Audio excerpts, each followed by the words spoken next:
अस्सलाम वालेकुम। इस स्टडी में हम बात करेंगे adaptive immunity, B cells and antibodies की। अब बी सेल्स वी नो के जो बी सेल्स हैं they have two different functions that they differentiate into plasma cells जो कि फिर एंटीबॉडीज़ प्रोड्यूस करती हैं, and they also differentiate into long lasting memory cells which can respond robustly and rapidly to reinfection. Antibodies हमें पता है कि they bind to microbe surfaces, they can inhibit them from attacking to target cells and help in net killing mechanisms, and they also inhibit toxins. अब B cell की activation कैसे होती है? B cell की एक्टिवेशन के लिए इन्होंने ये फिगर दी हुई, हम पहले भी पढ़ चुके हैं कि लिम्फोइड प्रोजेनेटर से प्री बी सेल निकला, फिर वो मेच्योर बनता है, मेच्योर में उसके पास आईजीएम रिसेप्टर आ जाता है, एंड सेकेंडरी लिम्फोइड टिश्यू में अब टी सेल हेल्प के थ्रू वो different classes of antibodies produce कर सकता है बाय क्लास स्विचिंग।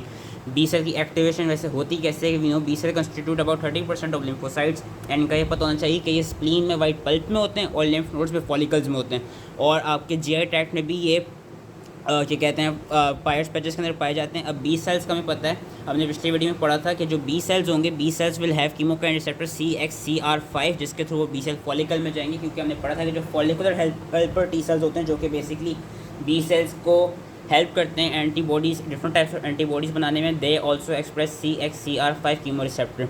और जब एंटीजन बाइंड कर जाता है बी सेल में, फिर वो क्या कहते हैं अब डिफरेंट उनकी एक्टिवेशन होती है, टी सेल इंडिपेंडेंट होती है और एक टी सेल डिपेंडेंट होती है।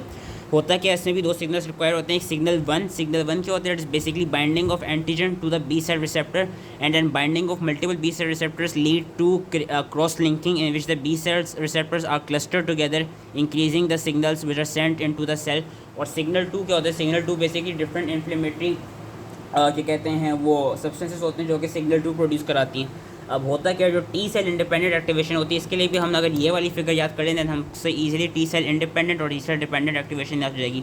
ये वाला जो प्रोसेस दिखाया हुआ है इन्होंने दिखाया हुआ है टी सेल इंडिपेंडेंट एक्टिवेशन का। जो टी सेल इंडिपेंडेंट एक्टिवेशन है, याद रखना है कि it happens during the primary response, और ये यूजली शॉर्ट लिव्ड होता है। अब होता क्या, जो टी सेल इंडिपेंडेंट होता है, मैंने एक चीज़ बताई थी जो मैं पिछली वीडियोस में रिपीट कर रहा हूँ कि जो टी सेल्स होते हैं they only respond to peptide antigens. तो जो टी सेल इंडिपेंडेंट एक्टिवेशन होगी it will be basically related to those antigens which are not peptide in nature. यहाँ पे देखेंगे कि यहाँ पे जो एंटीजेंस आएंगे जो कि बेसिकली बी सेल्स को एक्टिवेट कर रहे होंगे without the help of T cells, वो यूजली लार्ज मल्टीवेलेंट मॉलिक्यूल्स होते हैं, लाइक द जिसमें एग्जांपल आ जाती है हमारे पास क्या कहते हैं कैप्सुलर पॉलीसेकेराइड्स की, जो कि बैक्टीरिया के पास प्रेजेंट होती है, स्पेशली जो इनकैप्सुलेटेड बैक्टीरियम होते हैं उनके पास जो उनकी पॉलीसेकेराइड लेयर होती है, that is the example of multivalent molecule, and they act as multivalent antigens which cross-link many IgM antigen receptors on the B cell and then send strong activating signal 1 into B cells।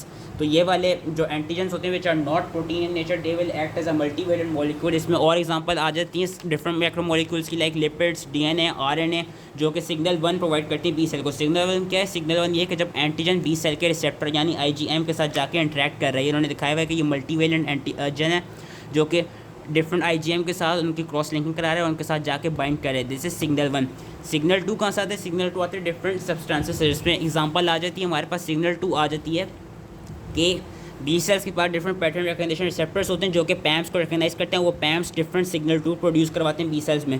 B sales के पास complement receptor होते हैं CR2 जो कि cleavage product, और C3b जो कि उसका cleavage product है अपना कॉम्प्लीमेंट एक्टिवेशन का, उसको रिकग्नाइज करते हैं और इसके थ्रू सिग्नल 2 में आ जाता है। और different vaccine adjuvants also activate B cell without requiring T cell help. ये जो टी सेल इंडिपेंडेंट होती है it usually occurs outside the B cell follicle, and it is significant because it is the main response to bacteria capsular polysaccharide, लेकिन ये याद रखना है कि it is short lived. That was T cell independent. अब जो T cell dependent होती है जिसमें हमारे पास हेल्प आती है फॉलिकुलर हेल्पर टी सेल से, वो इंपॉर्टेंट है, उसकी उन्होंने एग्जांपल भी यहाँ दी हुई है। अब उसके लिए होता क्या है, उसके लिए हमने पिछली वीडियो में पढ़ लिया था कि जो एंटीजन प्रेजेंटिंग सेल्स होते हैं, जो जेनेटिक सेल्स होते हैं, वो डिफरेंट CD4 हेल्पर सेल्स से हमने पढ़ी थी कैसे सारी उन्होंने फॉलिकुलर टी सेल्स को डिफरेंशिएट किया, फॉलिकुलर हेल्पर टी सेल्स को प्रोड्यूस किया। और क्या कहते हैं फॉलिकुलर हेल्पर टी सेल्स ने अपने CCR7 को ऑफ कर दिया था और CXCR5 रिसेप्टर को ऑन कर दिया था। अब जब ये सारा प्रोसेस चल रहा होता है ना, साथ में क्या हो रहा होता है कि अब जो यहाँ पे एंटीजन आया है it is peptide in nature, या उसके कुछ पेप्टाइड फ्रेगमेंट्स हैं। यहाँ पे हो क्या होता है, जब वो फॉलिकुलर हेल्पर टी सेल्स की डिफ्रेंशिएशन और एक्टिवेशन हो रही होती है, उस वक्त कुछ एंटीजन फ्रेगमेंट्स, याद रखना है कुछ एंटीजन फ्रेगमेंट्स करते क्या हैं, क्योंकि मैंने बताई थी पिछली वीडियो में कि कुछ एंटीजन्स ऐसे भी होते हैं जो डायरेक्टली क्या कहते हैं हमारे जो फॉलिकल्स हैं उनमें चले जाते हैं। तो कुछ बी सेल के, तो कुछ जो एंटीजन्स होते हैं वो क्या कर रहे होंगे, जिस तरह मैंने किधर समझाया था, इधर मैंने समझाया था ना कि कुछ एंटीजन्स ऐसे भी होते हैं जो डायरेक्टली बी सेल से रिएक्ट कर लेते हैं। और वो जो कुछ एंटीजन्स हैं ना जिनके पेप्टाइड इन नेचर होंगे, जो कुछ फ्रेगमेंट्स होंगे, जब ये टी सेल्स डिफ्रेंशिएट हो रहे होंगे तो साथ में ये वाला प्रोसेस चल रहा होगा कि वो जो पेप्टाइड फ्रेगमेंट्स होंगे या डिफरेंट एंटीजन फ्रेगमेंट्स जो भी हैं, वेदर लिपिड और प्रोटीन और डीएनए आरएनए इन नेचर, वो क्या कर रहे होंगे, वो बी सेल के अंदर एंडोसाइटोस हो रहे होंगे। वो बी सेल के अंदर जब एंडोसाइटोस हो जाएंगे और फिर वो एंडोजोम की फॉर्मेशन, एंडोसोमल फॉर्मेशन करा देंगे, तो होगा क्या, वो जो पेप्टाइड फ्रेगमेंट्स जो कि बी सेल ने एंडोसाइटोस किए हैं, बेसिकली उन पेप्टाइड और उन एंटीजन फ्रेगमेंट्स को बी सेल फिर क्या कहते हैं प्रोड्यूस, फिर बी सेल जो है वो अपने MHC2 के साथ कॉम्प्लेक्स कराएगा। और MHC2 कॉम्प्लेक्स कराने के साथ वो करेगा क्या, वो उन पेप्टाइड्स को जो फॉलिकुलर हेल्पर टी सेल्स हैं उनके साथ रिएक्ट कराएगा। और इस तरह जो बी सेल्स होंगे वो as a antigen presenting cells काम कर रहे होंगे। और ये जर्मिनल सेंटर में हो रहा होगा। इस बात को मैं आगे पैराग्राफ से रिपीट करता हूँ कि होता क्या है कि जो एंटीजन फ्रेगमेंट्स होते हैं of the same foreign entity they circulate into B cell follicles of secondary lymphoid tissue and interact directly with antigen receptors, which is the IgM molecule present on naive B cells. They react directly with antigen, directly with the receptor of B cell. अब हुआ क्या कि जो recognized epitopes हैं of the circulating antigens, they might be lipid, polysaccharide, nucleic acid components, ये मैंने बता दिया। But some component of the antigen may also contain the same peptide. B cell then uses its B cell receptor to take up that antigen into endosomes, and the antigen is processed. It is processed with MHC complex 2, and thus the B cell can now function as antigen presenting cells. The antigen is processed and its peptide components are complex with class 2 MHC जो मैंने बता दिया, and presented on B cell surface to interact with follicular helper T cell at the border of T cell zone.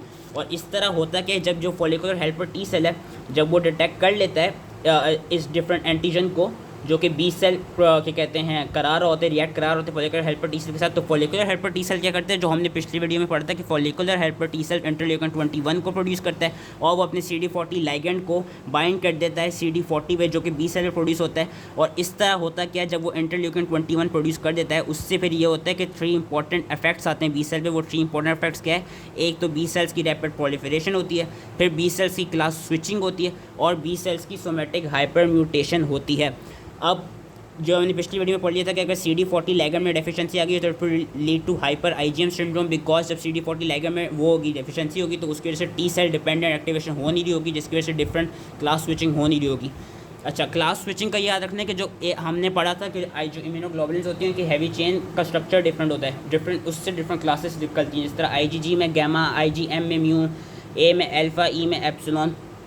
अब होता क्या है कि class switching कराता कौन है, बेसिकली एक एंजाइम है जिसका नाम है एड, एक्टिवेशन इंड्यूस साइटिडीन डियामाइनेज। ये बेसिकली क्लास स्विचिंग कराते हैं थ्रू डिफरेंट DNA में ब्रेक्स के थ्रू करके, जो उन्होंने इस फिगर में थोड़ा सा समझाया हुआ है। अब इसमें जो एक चीज़ याद रखनी है वो याद रखनी है कि इंटरल्यूकिन 21 बी सेल में ये सारे प्रोसेस करा रहा होगा जो कि follicular helper T cell produce कर रहे हैं। एक और चीज़ तो याद रखनी है, क्योंकि मैंने कहा था ये पैराग्राफ पढ़ लेना, यहाँ पर उन्होंने नीचे लिखा हुआ है कि जो बी सेल क्लोन्स है they receive more CD40 ligand and cytokines and are able to proliferate, class switch and become long live memory B cells and plasma cells. ये जो साइटोकाइंस है ना, sorry the cytokines, they are important.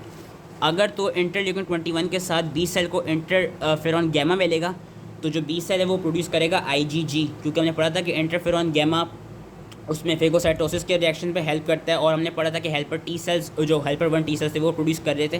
तो जब ये याद रखनी है कि जब इंटरफेरॉन गैमा प्रोड्यूस होगा तो IgG प्रोड्यूस हो रही होगी। जब इंटरल्यूकिन 21 के साथ इंटरल्यूकिन 4 प्रेजेंट होगा, अब इंटरल्यूकिन 4 किस में होता है, अपने हेलमाइंटिक इन्फेक्शंस में और क्या कहते हैं पैरासिटिक इन्फेक्शन में और एलर्जिक रिएक्शंस में, तो वहाँ पे कौन सी इम्यूनोग्लोबुलिन प्रोड्यूस होगी, IgE। और अगर interleukin 21 plus variant mucosal cytokines हों, म्यूकोजल साइटोकाइंस, तो हमें पता है कि म्यूकस में कौन सी अपनी वो इम्यूनोग्लोबुलिन होती है, तो यहाँ पे कौन सी इम्यूनोग्लोबुलिन प्रोड्यूस हो रही होगी, वो होगी IgA।